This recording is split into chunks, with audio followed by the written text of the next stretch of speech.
Sulkhan-Saba Orbeliani, Prince Sulkhan-Saba Orbeliani, Georgian, Sulkhan-Saba Orbeliani, Sulkhan-Saba Orbeliani, November 4, 1658, January 26, 1725, was a Georgian writer and diplomat. Orbeliani is noted in part due to his important role as an emissary of Georgia to France and the Vatican, where he vainly sought assistance on behalf of his beleaguered King Vakhtang VI. Biography. Orbeliani was born into the house of Orbeliani, with close ties to the Georgian royal Bagrationi dynasty. He was a fabulist, lexicographer, translator, diplomat, and scientist. The words of one of the French missioners, Jean Richard, testify to his authority among his contemporaries. "I believe him to be the father of all Georgia."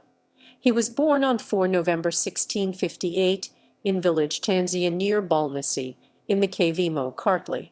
He spent his childhood and adolescence there. He was brought up at the court of King Georgi Roman XI and acquired his encyclopedic knowledge in the great palace library. When he was 25 years old, he wrote a collection of fables and tales, Sibizny Sitsruisa, a book of wisdom and lies, Georgian Sibizn Sikruisa, containing the observations he had made about life. The reader feels how ably, deliberately, and naturally the author weaves together his ideas about the lives of both humans and animals. Orbeliani understands both the light and the dark side of human nature and human experience.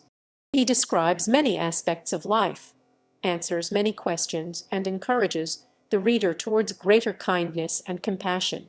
His next important work was the Georgian Dictionary, which combines both a lexicon and an encyclopedia, one of the first works of its kind in history. Orbeliani was the creator of a new literary Georgian language. His dictionary for the language is still essential for those who wish to learn Georgian today. Orbeliani was an educator of the King of Kartli Vakhtang VI, who was the leader of the movement initiated for an intellectual renaissance in Georgia. In 1709 the first printing house was established, where for the first time the Gospel and the Knight in the Panther's Skin were printed. During this period the Georgian chronicles were collected, the basis of the Georgian historiography. Orbeliani was in the center of the political and social life of the country, together with Vakhtang VI. He was searching for methods of freeing the country from the Osmans. In 1698 Orbeliani became a monk at the monastery of David Gergi, from thence called Sulkhan-Saba. Orbeliani appealed to the West for assistance.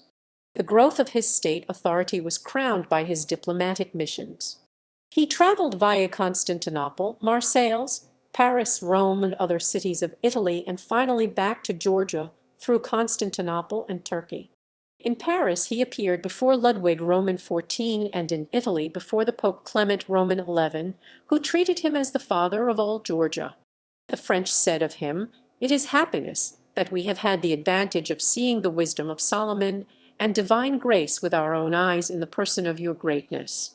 France promised assistance to Georgia, but soon Louis Roman XIV died. The ruling circles in France changed and relations with countries of the Near East became aggravated. Concrete historical circumstance made the travel of Orbeliani unsuccessful. His attempts to bring Georgia and the states of Western Europe together turned out to be all in vain. Religion. Before becoming a monk of David Gergi Monastery in 1698 under the name Saba, Orbeliani converted to the Roman Catholic Church 1692. He originally practiced his new religion in secret. After 1703 he made spreading the Catholic faith in Georgia a major policy of King Vakhtang VI, who had been his pupil.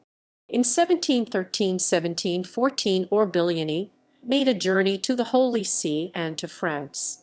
He visited Pope Clement Roman XI and King Louis Roman XIV and requested aid from them for King Vakhtang and the Catholic faith in Kartli East Georgian Kingdom.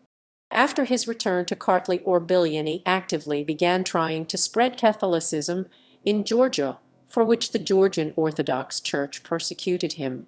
In 1724, he fled with King Vakhtang to the Russian Empire.